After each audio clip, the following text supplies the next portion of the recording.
Hi, everyone. My name is Amanda Martin. I am the engagement manager with Solve ME. And first of all, thank you all for being here today. It is my pleasure to introduce our speaker for today, Stephanie Harrison. And I noticed some of you joined from social media, so some of you are familiar with her. She's the founder of The New Happy.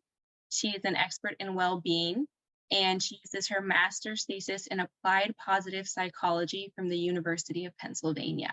She spent the last 10 years studying happiness from an interdisciplinary perspective, incorporating perspectives from art, science, philosophy, religious contemplative studies, and humanities.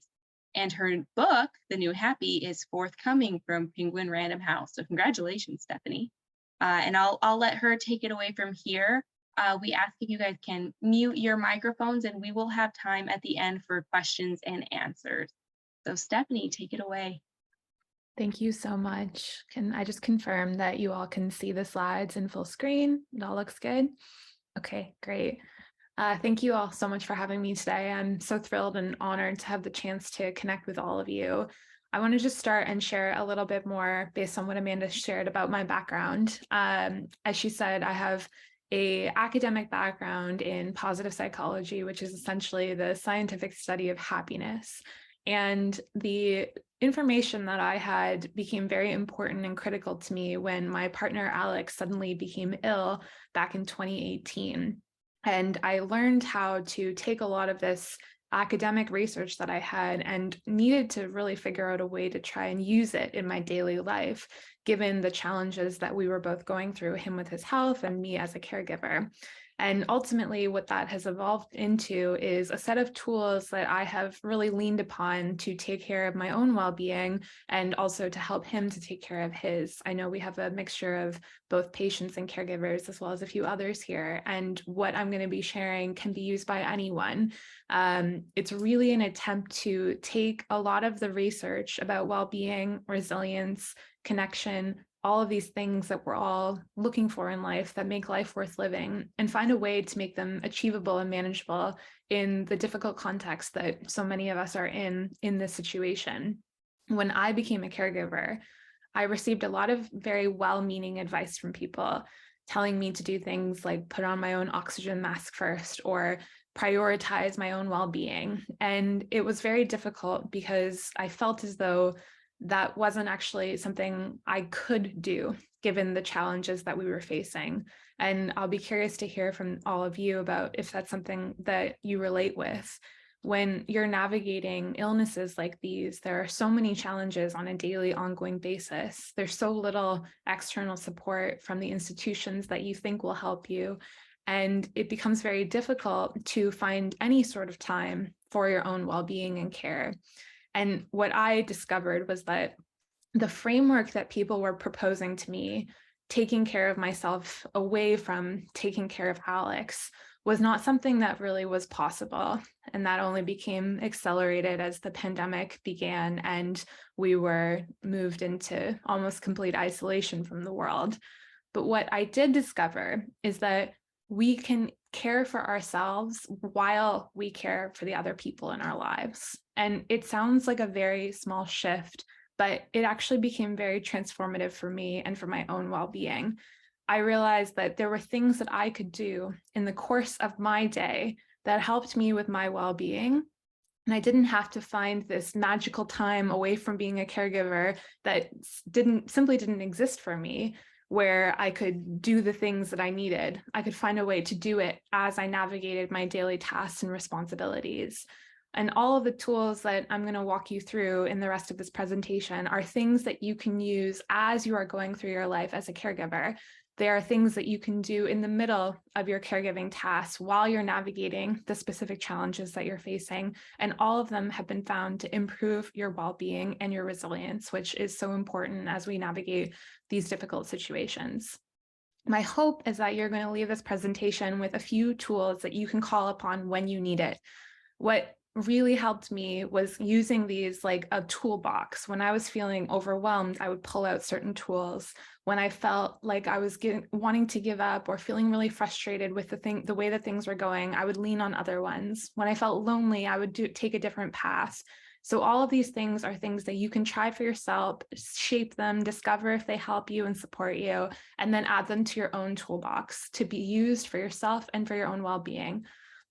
One thing that I just want to start by reminding all of you is that everyone on this call is a true hero to me. The challenges that you're facing, the courage with which you're facing them, and the love that you share for yourself and others is such an incredible and amazing thing.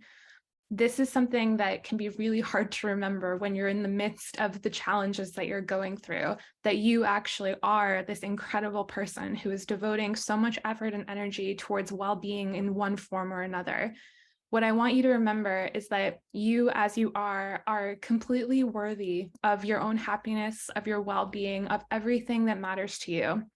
In these moments, I know I personally have struggled with remembering that, but every time that I can come back to focusing that the way I might be seeing myself in the moment is not actually the truth, it allows me to tap into a greater well of perspective and well-being. When you're feeling like you're struggling, like you can't seem to figure out how to hold on to this image of yourself that is actually the reality, there's a phrase that I like to use to remind myself of this. And it's, you are worthy and wonderful just as you are.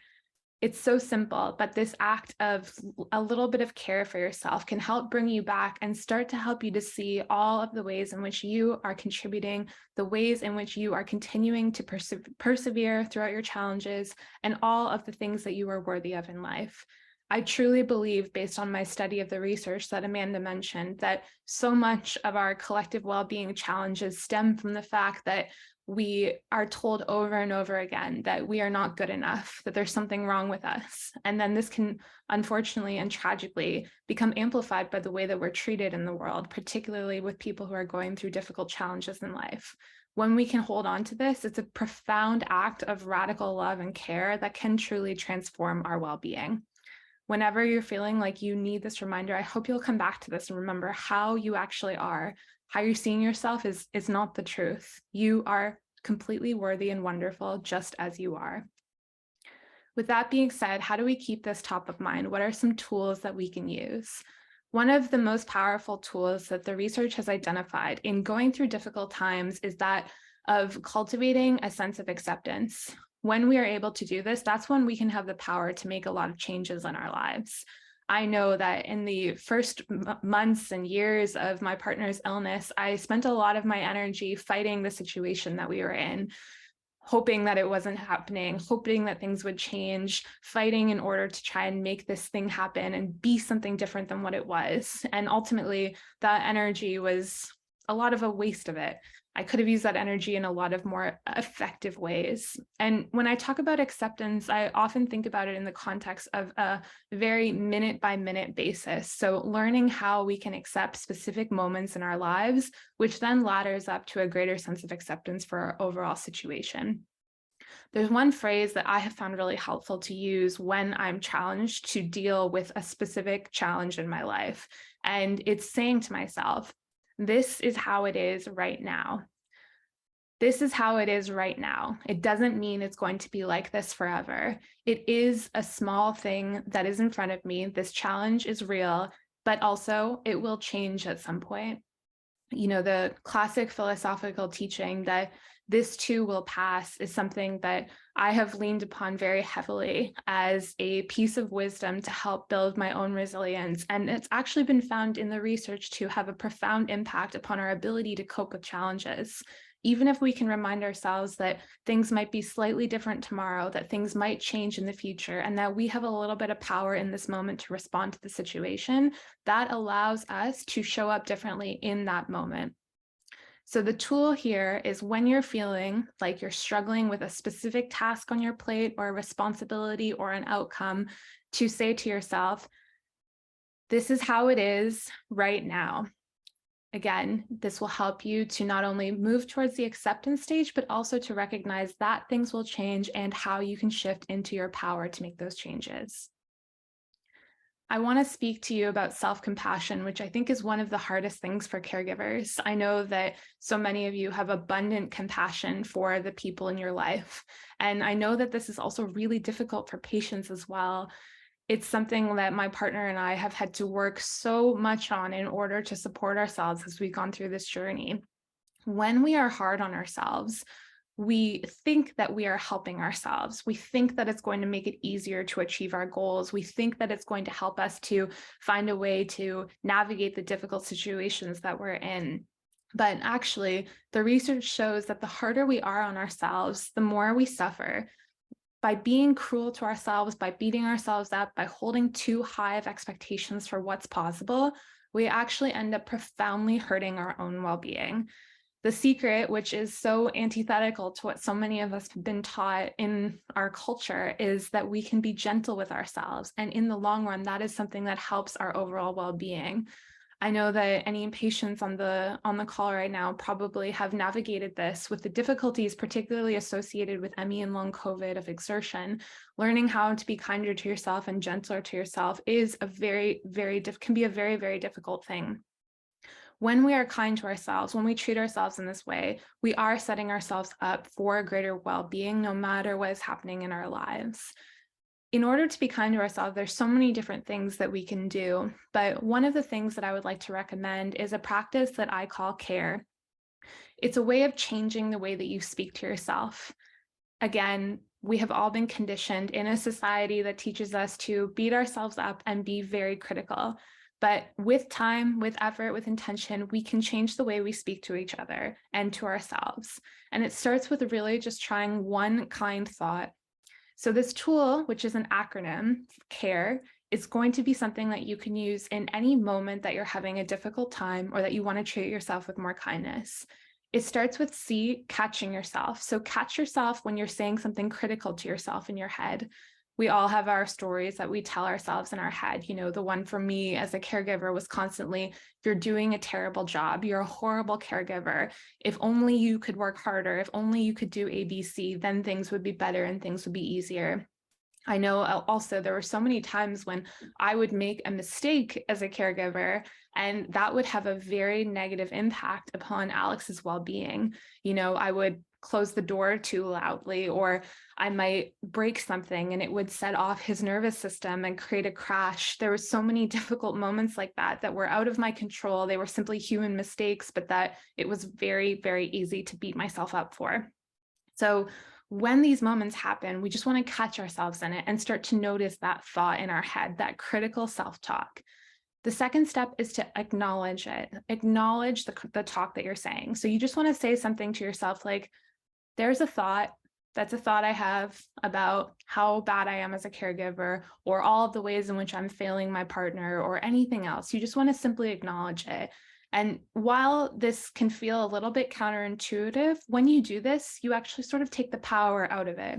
It's when we suppress those thoughts that it actually becomes a problem. We'll talk about a little bit more about that in a second. But acknowledging the critical self-talk, then you can move on to the third step, which is requesting to hear from your compassionate voice. So you have a compassionate voice inside of you. I know you do, because you use it with other people. You use it frequently with other people. You offer them kindness and love and care, but you're probably just not as used to using it with yourself. So request to hear from your own compassionate voice. And then the final step is E, to embrace it. Embrace whatever you say to yourself. So that might mean you allow yourself to accept you saying to yourself, you're doing a great job, or this is really hard and you're persevering, or I'm here for you and you're not alone. Whatever words of comfort you can offer yourself can be a profound act of care. The more that you do this, the more that your self-talk can change over time. And studies have found that these simple interventions in the moment can actually help you to shift your self-talk over time, making it more of a default response the next time that something difficult does happen. You deserve to be able to speak to yourself with love in these ways, and this simple 4-step process can be a powerful tool to help you to move forward with that. Alongside of this, another difficult element of being a caregiver is navigating the many emotions that come with it. Overall, I think that a lot of us have never been taught what it means to actually feel our feelings. You know, that's a sentence that people can throw around, but what does that actually mean? How do you feel a feeling? I know that for me, my instinct has always been to simply suppress the feeling and to push it down or pretend it's not happening and just try to persevere through it. But as I mentioned, when you do this, it actually has a negative effect not only on your psychological health, but also your physical health as well. Allowing your emotions in a safe container is one of the most important things we can do. The real thing about emotions to remember is that they last for about 90 seconds in the body. But of course, what happens is that we end up attaching these stories and narratives along with the emotions, and then they become these much more prolonged things. When you allow yourself to feel the feeling, you can have this experience of feeling the anger or rage or sadness or grief or loneliness or whatever it is, and then you can allow it to pass and learn from it and move forward. I've developed this little process that I needed to learn how to feel my feelings. And it simply starts with noticing the feeling that you're having. So that might be saying, I think I'm feeling angry right now, and actually bringing your attention to it. Then you want to allow the feeling. That means simply opening up and reflecting that this is something that's happening and you are not going to suppress it. And as you do this, you can open up and expand into the feeling, even imagining it filling you like you see on the screen. It's okay to have these big emotions when you're going through difficult times. It's okay to have big emotions because you're a human being. And as you allow this, you are going to make it possible to move through it and move past it. Once you have opened to it, you can be with it. And again, this will take up to 90 seconds of time. You can allow yourself to feel it for this short moment in time that you're having. Eventually, what's going to happen is it's going to change. It's going to either reduce, it's going to evolve. You'll be able to sort of feel the ebb and wave of the emotions starting to fade a little bit. And it's at that moment you can offer yourself some compassion, just like we practiced, that all that you really need to do here is say to yourself, I'm here for you, or this is hard and you're going to get through this. If you're stuck on what to say, the best little hack that you can use is to say to yourself, what would I say to a friend who's going through this right now? From there, you can reflect on the experience. So thinking about what is it that I might need to learn from this? Maybe what is this experience of anger that I'm having? What does it mean? Or where is it coming from? Was there a specific trigger? You can start to identify what that looks like. And then finally, this leaves you in a place where you can decide how you would like to respond. What is the next step that you need to take in order to move forward effectively? As you're doing this, the other thing that I want you to remember is that no matter what emotion you're feeling, you are still worthy of love and care. Feeling these difficult feelings does not make you a bad person. It is not something that you need to hide away. It is simply a part of being a human being. These emotions are something that go along with the ride. And in these difficult situations that everyone here is navigating, I know that they can be very intense. I remember frequently beating myself up for feeling sad or lonely and recognizing that the more that I did that, the more isolated I ended up feeling. When I did take the time to acknowledge that these feelings are okay, it's all right to experience them, and no matter what, I'm okay as a person, it allowed me to take that space to actually process those emotions. And the studies have found that when you do this, holding on to the truths that your emotions are valid and also you have the power to look at those from a different perspective, it allows you to move forward with greater resilience. There's a huge myth about resilience that resilient people are stoic, they don't feel intense emotions, or that they don't struggle. And the reality is that studies have found that people who are resilient are actually more in tune with their emotions. They have navigated new ways of working with them, and they have created this space and a process in order to learn what they can from them, recognize their humanity, and then move forward.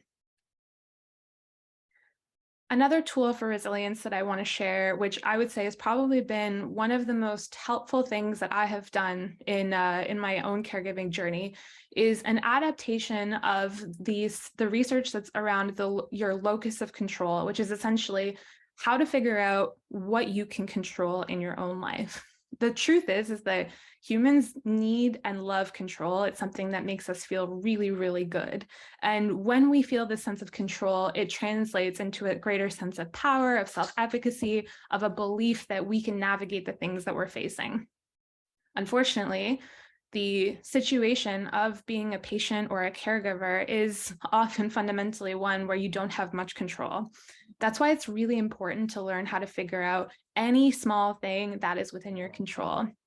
I call this tool the two circles, as anyone who can see on the screen can see. We have a big circle, what's outside of my control, and a smaller circle on the inside, what's within my control.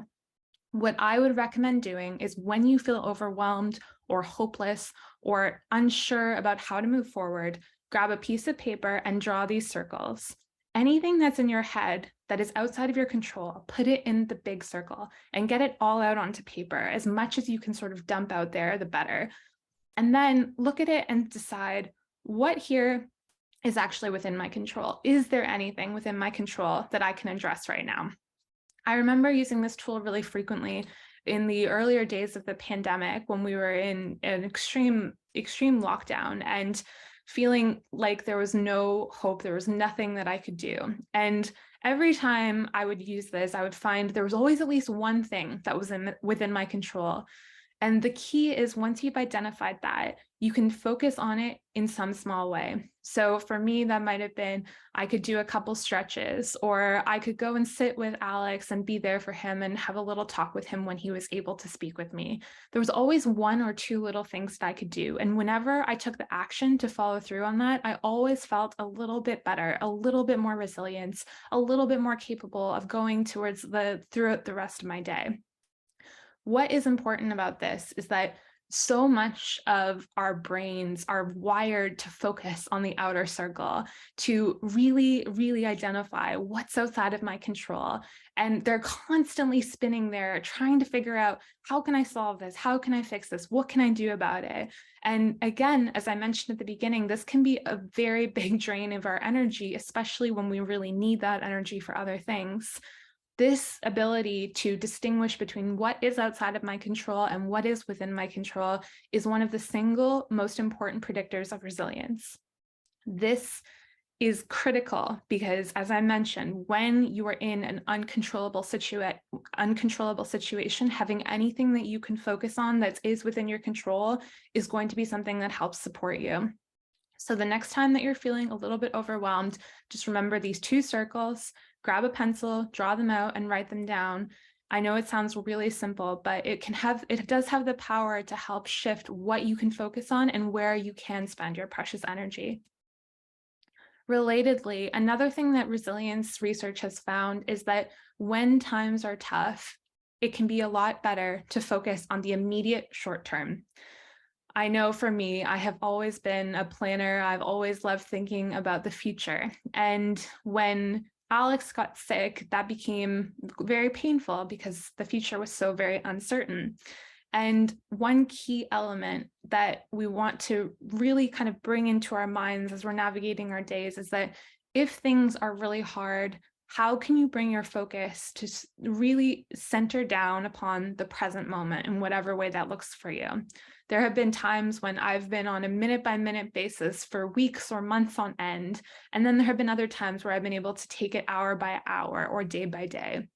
I often will say these words to myself: what can I focus on right now? What unit of time will support my well-being in this moment?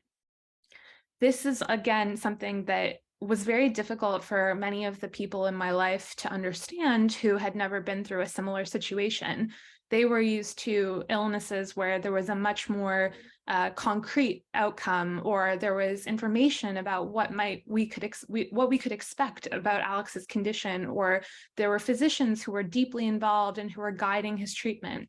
That wasn't something that we ever had.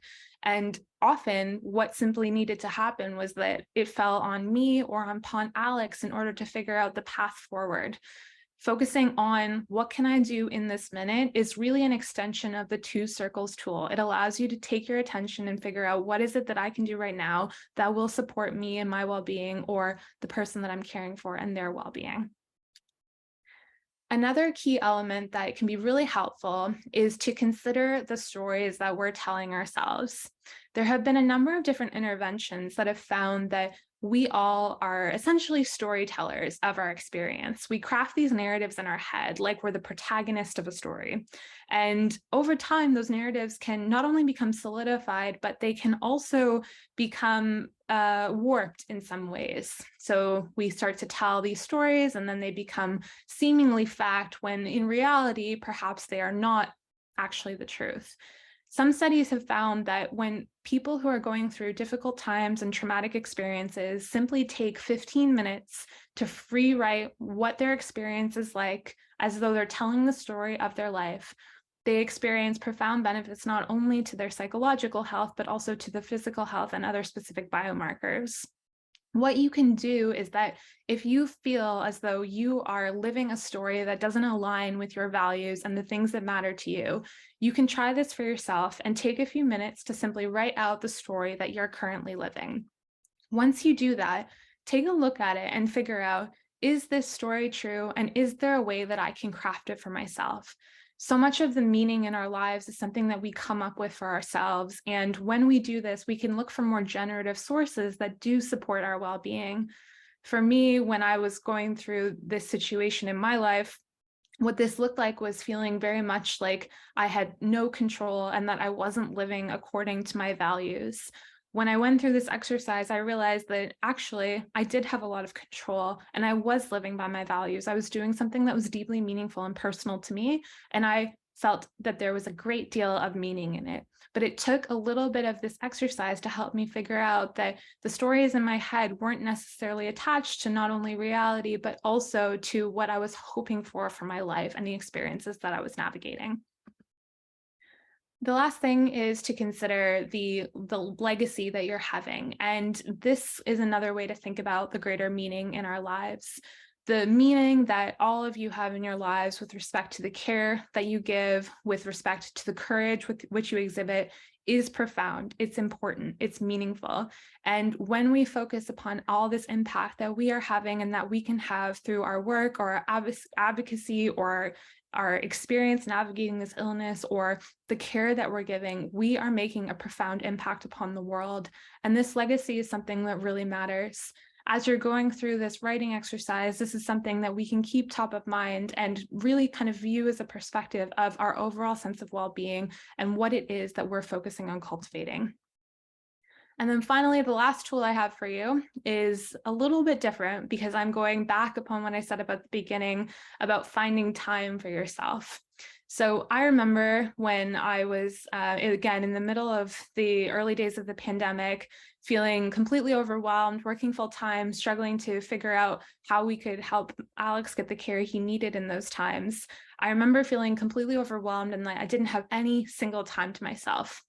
And I made this image here to map out the minutes of my day that I was awake. And I realized that there were a lot of minutes, and yes, there were many of them that were filled with things that I needed to do or responsibilities or work. But I could find a few minutes here and there, 5 minutes max, to help me to do something for my own well-being. And often that was simply lying on the floor and allowing myself to breathe for a few minutes, or taking a shower, or taking my dog for a little walk. But I challenged myself to simply find 5 minutes, even if they were 1 minute here, 1 minute there, another there, in order to do anything that would support my well-being. And I found this to be very empowering and helpful because it helped me to see that there were a couple of times that I could carve out just this minute for myself. And I was really encouraged when I went into the research and I discovered that studies have found that these micro breaks of just 5 minutes can actually have a big impact when you're going through stressful experiences. It turns out that when we take the time to recover in small ways from experiences of stress, we are able to bounce back and to navigate and minimize the difficult impacts that that stress has upon our health. When we take this little moment of recovery, it really does a huge deal to unwind it. I was so encouraged by that because, as I mentioned, I was expecting that I needed to find all of this time to carve out in order to be able to adequately care for myself. And it just really isn't the case. Just a few minutes here and there, whether you're doing them as an activity, a little break from whatever it is that you're navigating, or as you're doing it, going through your day in combination with the tasks and responsibilities and the work that you have, this time matters. It will help you to rejuvenate yourself and to sustain yourself and your well-being over time. I am at the end of my tools here, and so I think we'll move over to questions. I see a few things in the chat. I hope that this was helpful and that you can take away a few useful tools that will help you in your toolbox for well-being. And again, I'm just so grateful for the chance to chat with all of you.